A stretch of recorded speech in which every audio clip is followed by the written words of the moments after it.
Today's an exciting day because I have not one, but two Honda CR-Vs and two CB radios.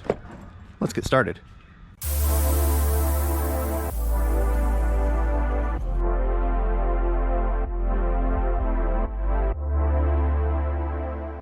So what we have is a Uniden Pro 55 XL Pro Series CB radio.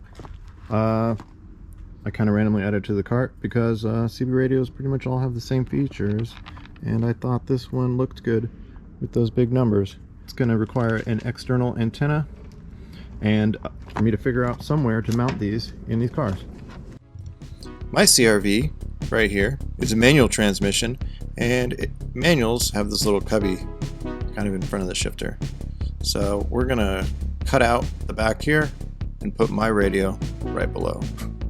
Now here in my brother's very dirty CR-V, think it up here.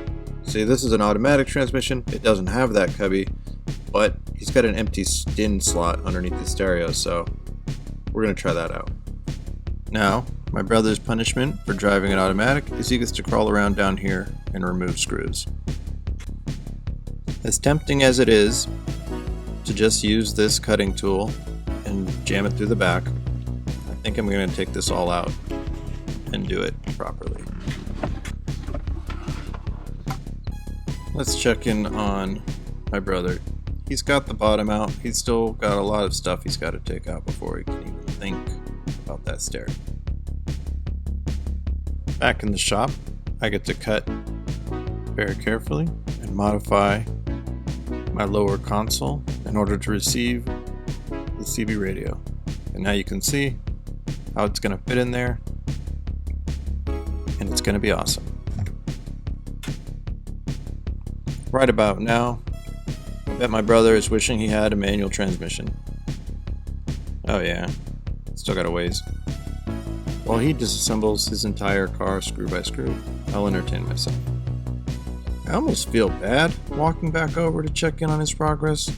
Oh, alright, we're getting somewhere. I'm trying to get this guy to fit to the side because I still want to be able to mount it underneath the stereo. I'm going to try and leave these intact.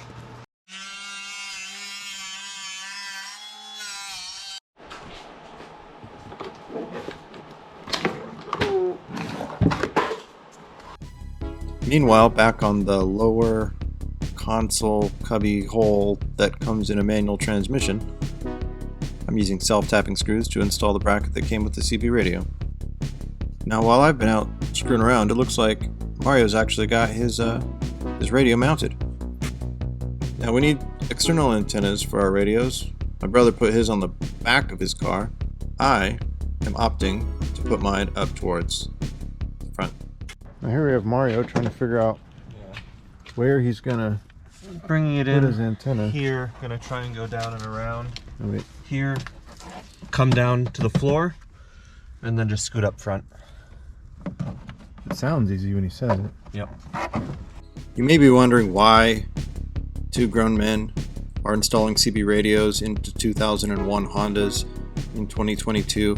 But you see, if you are old enough to be born in the 80s, then you had a cool uncle that had a CB radio, and it was awesome. And now you realize you can be that cool uncle and have one of these. Plus the zombies are coming and we're going to need this. Meanwhile, my radio is mounted in the cubby hole thing. I didn't use these bulky thumb screws, I used my own. That fits a lot better. Checking back in with my brother, he has run the antenna cable all the way back to the back of the unit so he could put his dash back together. Now on team manual transmission, the antenna is mounted and the wire is going through the firewall and into my dash so I can put my console back in.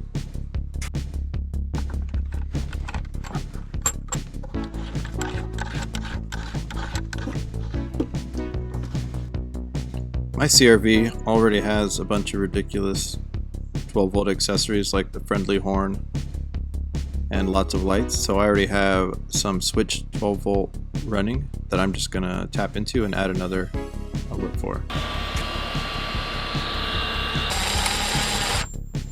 And that pretty much wraps up my car. My brother's car is largely unmodified, so we're going to use this add-a circuit to give him an accessory 12-volt circuit. So we're going to find under his dash a fuse holder position that is off normally but switches to 12 volt when you put a key in, and we'll install the add-a circuit, connect it to the power input on the CB radio, and then of course we'll connect the ground and find a bolt to attach it to. Let's start now. Let's see if anybody's out there. Come again? Hey Mardog, got your ears on? You're really faint and quiet. Well, turn your shit up, bro. Mardog, got your ears on? Yes, indeed you do. Diddly doodly doodly doodly. Well, that's it. I hope you enjoyed it. We had fun. As always, links to parts, tools, and supplies will be in the description. We'll see you next time.